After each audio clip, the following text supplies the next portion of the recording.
เส้นทางลัดจากภูเรือไปเชียงคานอันตรายจริงหรือคลิปนี้มาดูกันยาวๆเลยค่ะการเดินทางจากภูเรือไปเชียงคานหากเราจับ GPS แล้วเราก็จะเห็นมาเส้นทางที่เขาแนะนำก็จะเป็นเส้นทางนี้เลยนะคะเป็นถนนหลวงหมายเลข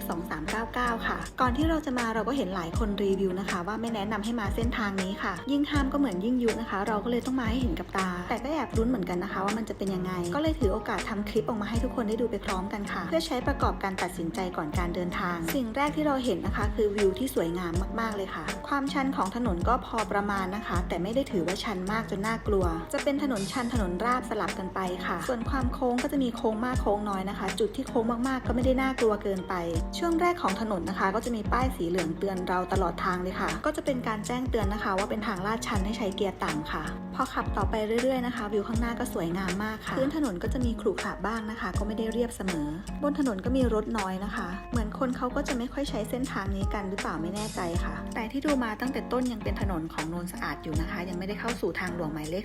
2399ค่ะช่วงนี้ก็ชมวิวเป็นออเดอร์ไปก่อนนะคะหรือใครจะเลื่อนไปดูจุดตัดตรงเข้าสู่เส้นทางหมายเลข2399เลยก็ได้ค่ะคลิปนี้ก็จะยาวหน่อยนะคะเพราะเราพยายามเอามาให้ดูให้ได้มากที่สุดเพื่อประกอบการตัดสินใจนะคะสำหรับคนที่ขับรถไม่เก่งหรือนึกภาพไม่ออกว่าเส้นทางมันน่ากลัวหรือเปล่าแต่สิ่งที่ต้องพร้อมเมื่อเข้าสู่ถนนเส้นนี้นะคะก็คือต้องเติมน้ำมันไว้ก่อนค่ะเพราะระยะทางประมาณ80กิโลเมตรนี่ก็ไม่มีปั๊มน้ำมันเลยค่ะแล้วเราก็ตัดมาจุดตรงที่จะเข้าสู่ถนนหลวงหมายเลข2399กันค่ะพอเลี้ยวเข้ามาก็จะเจอป้ายสีเหลืองแจ้งเตือนเยอะเลยค่ะประหนึ่งว่าคุณจะไปต่อจริงหรือเราเตือนคุณแล้วนะเปลี่ยนใจตอนนี้ยังทันนะจะไปต่อจริงหรอป้ายสีเหลืองสะดุดตาเต็มไปหมดเลยค่ะแต่เราก็จะต้องไปต่อนะคะเพราะเราก็ต้องการเห็นกับตาเหมือนกันแล้วทุกคนจะได้เห็นไปพร้อมๆกันค่ะเราจะมาสรุปความคิดเห็นของเราสำหรับทางลัดจากภูเรือไปเชียงคานโดยการใช้ถนนหลวงหมายเลข2399ให้ฟังค่ะระดับความชันของถนนจาก10เราให้5ค่ะจุดที่เป็นทางโค้งแบบโค้งหักศอกมีไม่มากนะคะความยากง่ายของทางโค้งเราให้4ค่ะแต่ถนนก็จะมีความโค้งไปโค้งมาอยู่นะคะ